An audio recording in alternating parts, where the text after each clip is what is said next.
Assalamualaikum warahmatullahi wabarakatuh. Apa khabar semua? InsyaAllah semua sihat Okey. So sekarang kita akan belajar untuk tajuk seterusnya. Okey. Cuba awak tengok pada pelajar-pelajar yang hadir pada hari ini ataupun yang ada tengok live ni ataupun yang tengok rakaman video ni, cuba tengok apakah gambar yang awak tengok ni. Gambar apa ni? Gambar orang berperang, naik kuda, orang ada senapang, ada kereta kebal, ada terbakar. Agak-agaknya ni gambar apa? Gambar berperang kan? Gambar berperang, orang berperang kan? Tengok gambar ni dari dulu lagi orang berperang. Okey, sekarang saya nak yang ada ataupun yang tengok video ini, cuba tulis di bahagian komen, kenapa manusia berperang? Okey, cuba tulis. Kenapa manusia berperang? Mungkin tulisan awak ataupun komen awak itu nanti akan dibaca oleh orang lain. Kenapa manusia ni berperang? Cuba tulis. 1 minit, cuba tulis.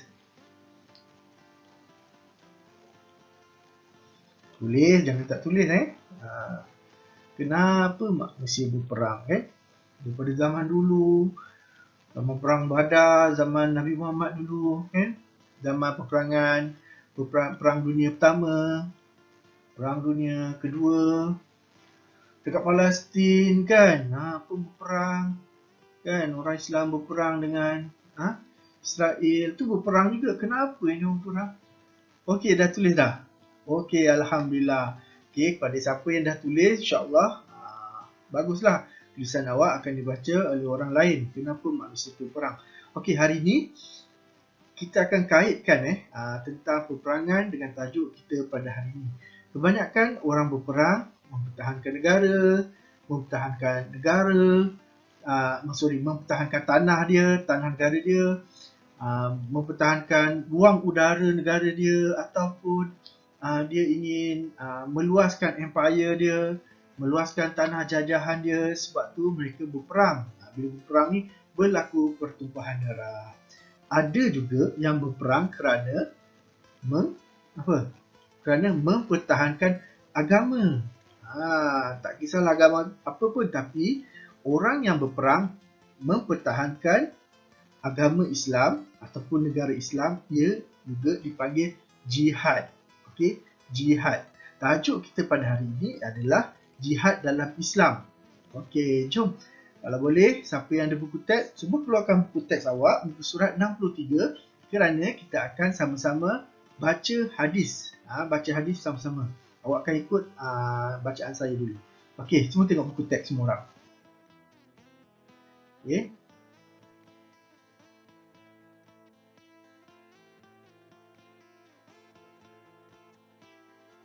Okey, hadis dia di muka surat 63. Kalau awak tengok di skrin sekarang ada hadis juga. Cuma awak tengok dekat handphone takut tak nampak, dan saya pun tak ada baris dekat situ Kalau tengok buku teks awak supaya senang kita nak belajar sama-sama.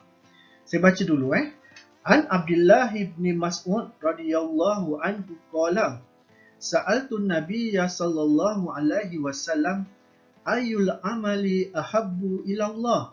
Qala as-salatu ala waqtiha. Qala summa ayyu? Qala birrul walidain. Qala summa ayyu? Qala al-jihadu fi sabilillah. Itu hadis dia. Jom sama-sama ikut. Saya baca, awak ikut. An Abdullah bin Mas'ud radhiyallahu anhu qala Sa'altu Nabiyya sallallahu alaihi wasallam ayyu amali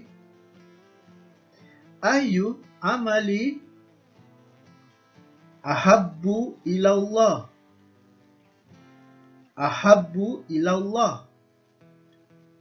qala as-salatu ala waqtiha.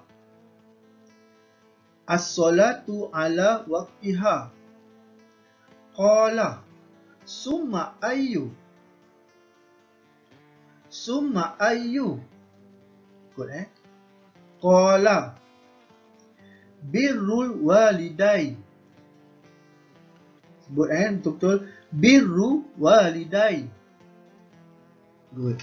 Qala summa ayyu. Qala al-jihadu fi sabilillah. Al-jihadu fi sabilillah. Okey. Sekarang kita tengok saya sebut, saya baca dan maksud dia sekali saya nak awak yang tadi bila awak dah baca ikut saya nanti tadi awak boleh baca semula bila habis tajuk nanti awak boleh baca semula untuk lancarkan hadis ni. Okey, kalau dapat hafal lagi cantik Okey. Kita tengok maksud dia. An Abdullah bin Mas'ud radhiyallahu anhu qala. Abdullah bin Mas'ud radhiyallahu anhu berkata, Sa'altu Nabiyya sallallahu alaihi wasallam. Saya bertanya kepada Rasulullah sallallahu alaihi wasallam, Ayyul amalin ahabbu ila Allah? Amalan manakah yang paling disukai oleh Allah Subhanahu wa taala? Qala, baginda bersabda, As-salatu ala waqtiha. Solat pada waktunya. Solat pada waktunya. Rasulullah cakap solat pada waktunya. Qala, Ibnu Mas'ud radhiyallahu anhu bertanya lagi, Summa ayu, apakah pula selepas tu? Qala, baginda menjawab. Nabi Muhammad menjawab sekali lagi. Birrul walidain. Birrul walidain. Berbakti kepada ibu bapa. Berbakti kepada ibu bapa.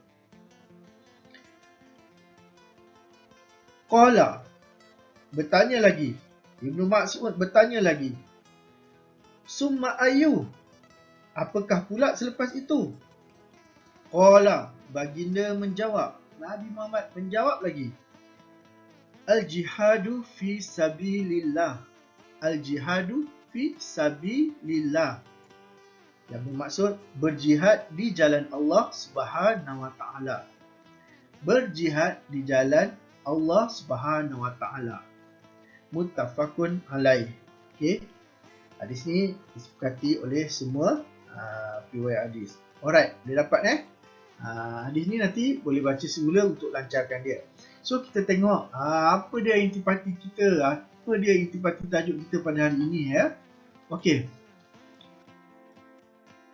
Fokus hadis yang kita baca tadi, hadis daripada Ibnu Mas'ud tadi, amalan terbaik, terdapat 3 amalan terbaik dalam hadis ini, iaitu Nabi cakap apa? Solat pada awal waktu, kedua berbakti kepada ibu bapa, dan ketiga jihad di jalan Allah Subhanahu wa taala.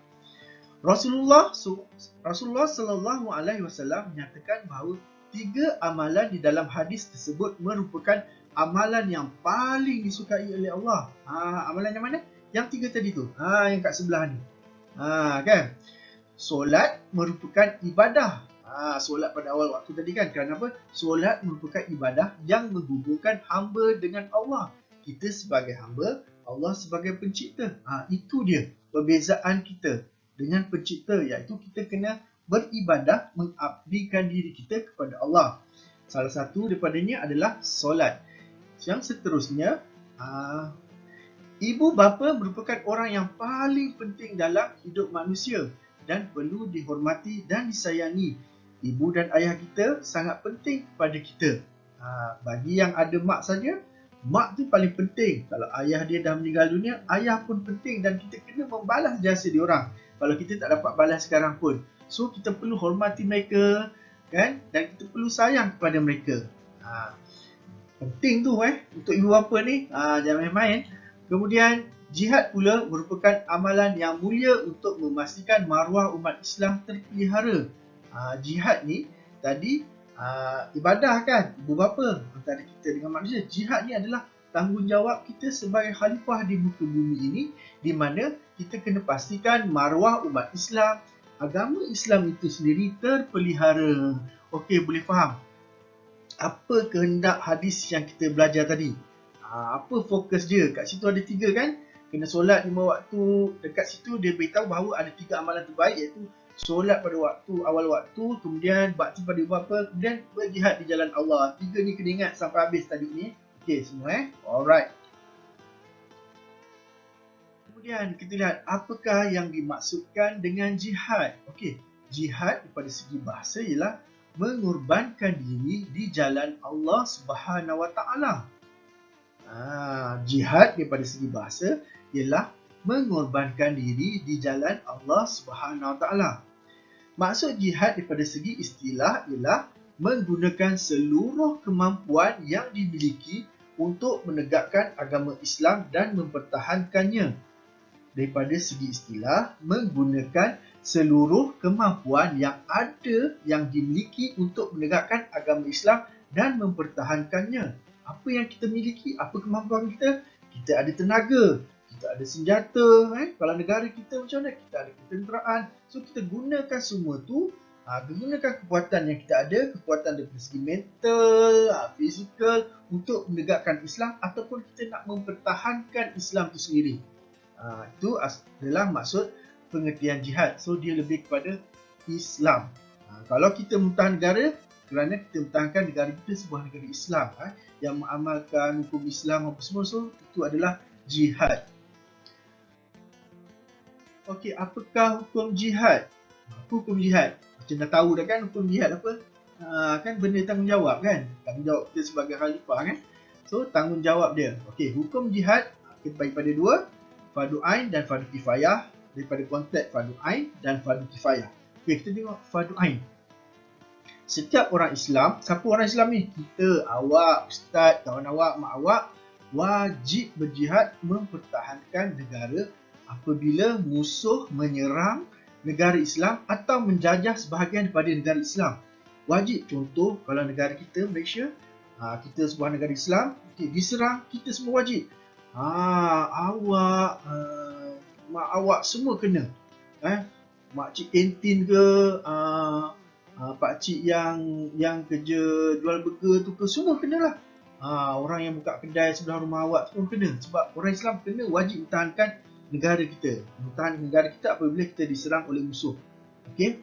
Fardu kifayah. Fardu kifayah dalam suasana aman, maksudnya negara kita aman. Macam sekarang aman. Sebahagian daripada umat Islam bertanggungjawab. So tanggungjawab ni bukan kepada semua. Sebab negara kita aman kan, ada orang lain yang bertanggungjawab, orang lain yang ditugaskan ataupun orang lain yang lebih ada dia punya kemampuan yang akan menjaga negara kita, keamanan negara Islam dan memastikan negara selamat daripada sebarang ancaman musuh, kekacauan atau pemberontakan. Macam sekarang lah negara kita aman. Fardu kifayah. Siapa tanggungjawab dia? Sebahagian orang sebenarnya sedang menjaga keamanan negara kita.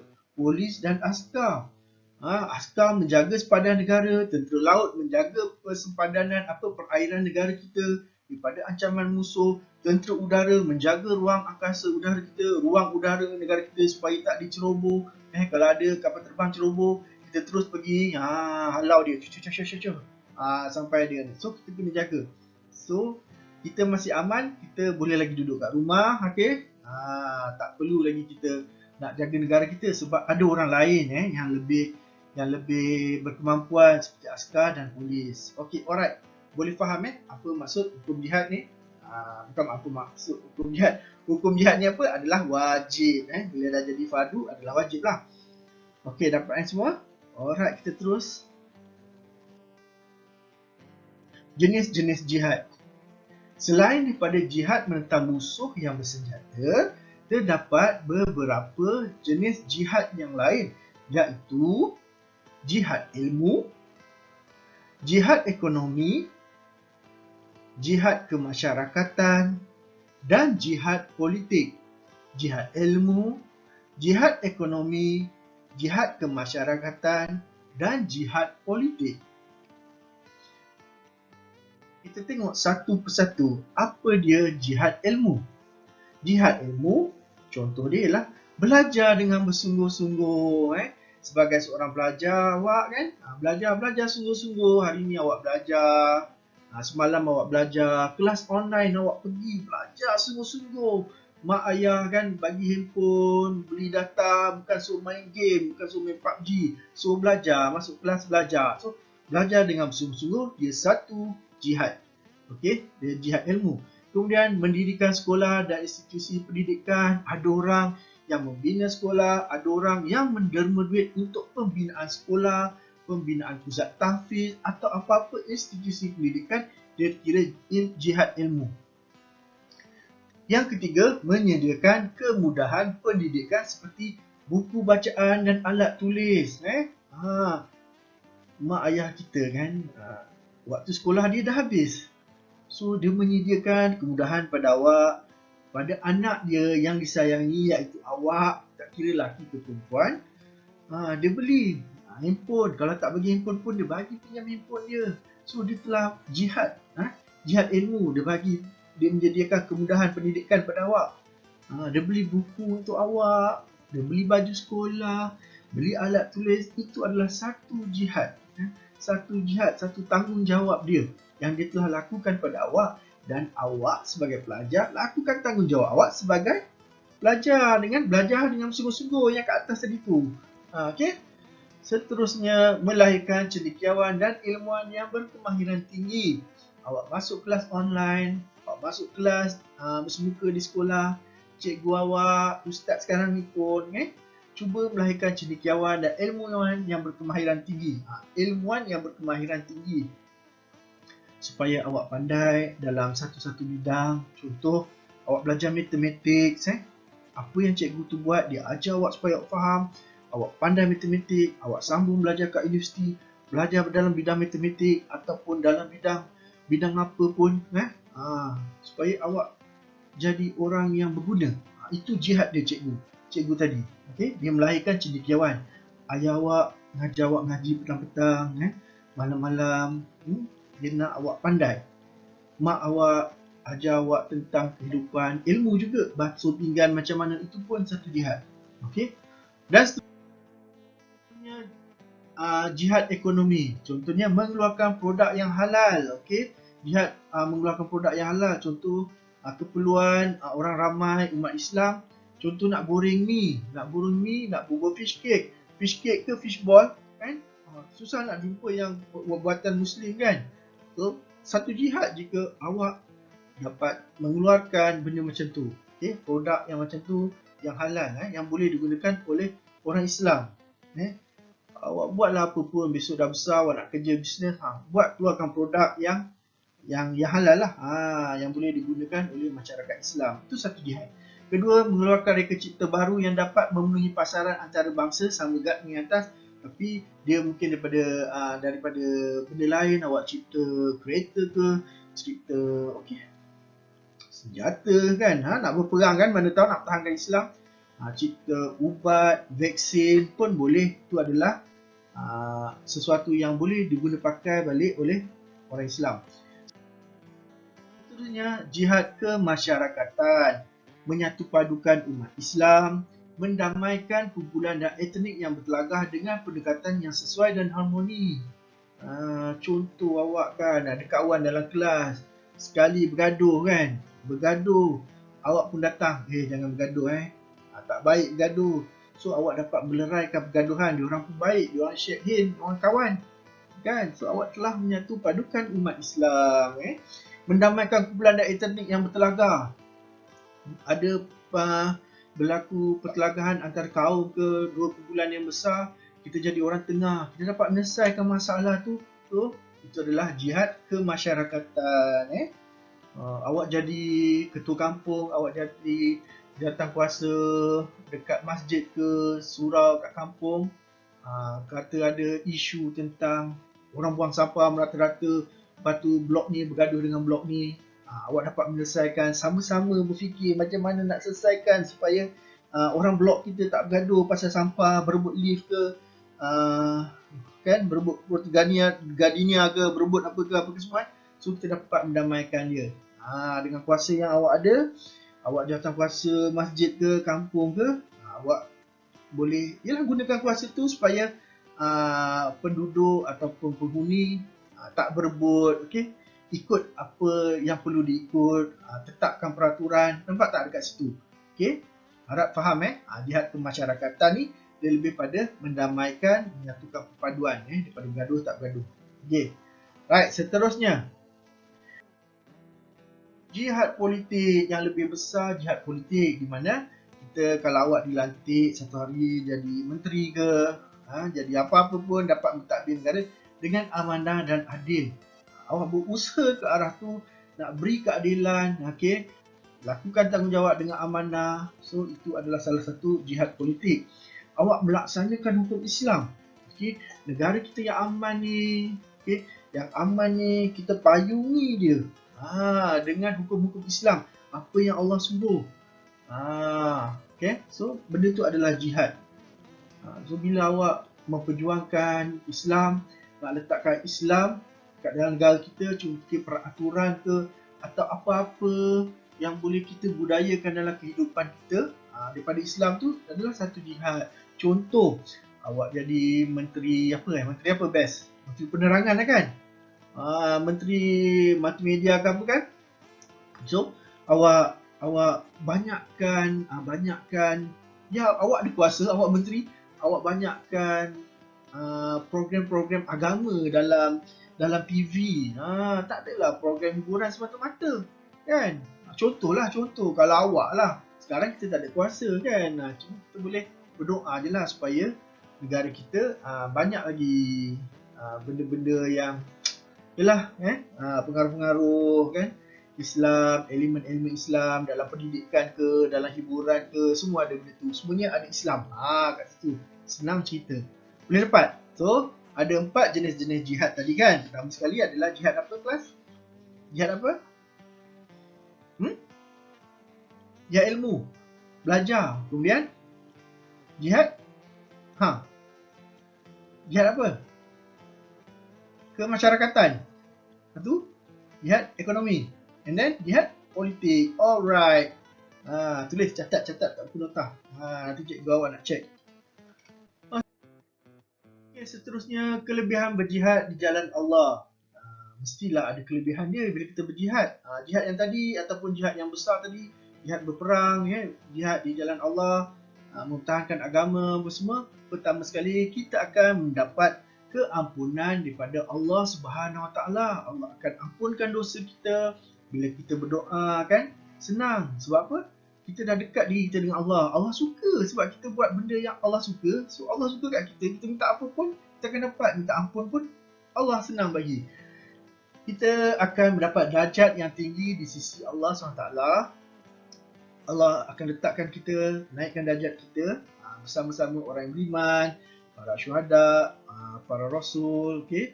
Dimasukkan ke dalam syurga. Of course lah, bila kita buat baik, kita akan dimasukkan di dalam syurga. Kemudian kita akan dianugerahkan nikmat alam, nikmat di alam barzah. Apa dia Allah nak bagi kat alam barzah tu? Sesuatu yang mungkin Allah lapangkan kubur kita kan, ada peneman dalam kubur kan, taklah kena siksa sangat. Dianugerahkan mati syahid. Allah, mati syahid ni ramai orang nak mati syahid ramai orang nak. Tengok kat Palestin tu hari-hari orang mati syahid sebab apa? Dia mempertahankan negara dia, negara Islam dia, dia mempertahankan umat Islam dia. Sanggup dia pegang batu lawan orang bakar senapang. Hebat dia. Sebab dia nak dapatkan syahid. Dia nak mempertahankan semua tu. Kemudian mendapat pahala yang berganda di sisi Allah Subhanahu Wa Taala. Confirm lah bila kita buat kebaikan, buat benda yang Allah suka, kita akan dapat pahala. Okay? Yang pahala, kita dianugerahkan nikmat di alam barzah, mati syahid, mendapat darjat yang tinggi di sisi Allah, masuk syurga, Allah ampunkan kita, apa nak lagi? Kan? So, mari kita kejar. Kan, berjihad lah, berjihad. Sebagai pelajar, kita belajarlah elok-elok kan. Belajar betul-betul, bersungguh-sungguh. Sebagai ibu bapa, kita menjalankan tanggungjawab kita, beri pendidikan, menyediakan kan, yang tadi kita baca ni, berikan kemudahan untuk anak belajar. Kalau kita sebagai ibu bapa kan, kalau kita sebagai peniaga, kalau kita sebagai businessman, kita jual benda yang diperlukan sangat oleh umat Islam. Okey. Sekarang kita tengok apakah pengajaran hadis. Okey, daripada hadis yang kita baca tadi, terdapat beberapa fokus utama dalam hadis tersebut. Antaranya ialah kita solat pada awal waktu. Allah suka kalau kita solat pada awal waktu. Kedua, berbakti kepada ibu bapa. Dan ketiga, jihad di jalan Allah SWT. So daripada kefahaman kita pasal ketiga-tiga benda tadi, apakah pengajaran hadis yang boleh kita dapat? Apakah pengajaran hadis yang boleh kita dapat? Okey, pertama, kita hendaklah menunaikan solat di awal waktu untuk mendapat kasih sayang Allah Subhanahu Wa Taala. Kan tadi kan Allah suka kalau kita tunaikan solat di awal waktu. Okey. So kita hendaklah menunaikan solat di awal waktu untuk apa? Untuk mendapat kasih sayang daripada Allah. Pengajaran hadis yang kedua ialah kita hendaklah berbakti kepada kedua ibu bapa agar mendapat kebahagiaan hidup dan keredaan Allah Subhanahu Wa Taala. Ada lagi tak pengajaran hadis yang boleh kita buat? Yang boleh kita dapat iktibar daripada hadis ni? Macam-macam kan? Yang penting awak kena faham hadis tu. Okay, kita tengok lagi apa lagi. Kita hendaklah mempertahankan negara daripada ancaman musuh agar negara aman dan damai. Okay?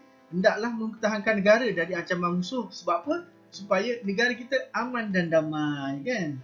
Yang keempat, kita hendaklah melakukan amalan yang disukai oleh Allah Subhanahu Wa Taala. Amalan apa? Tiga-tiga amalan tadilah, ataupun apa-apa amalan baik lah pun, kan? Untuk menjadi umat Islam atau umat yang cemerlang. Boleh dapat. Itulah pengajaran hadis yang kita dapat, yang sepatutnya kita dapat, yang kita boleh amalkan, yang boleh kita buat. Okay? Kita praktikal dalam kehidupan kita berdasarkan hadis yang kita pelajari tadi. Okey, untuk seterusnya selepas ini, awak dah baca hadis ni, awak dah faham hadis ni.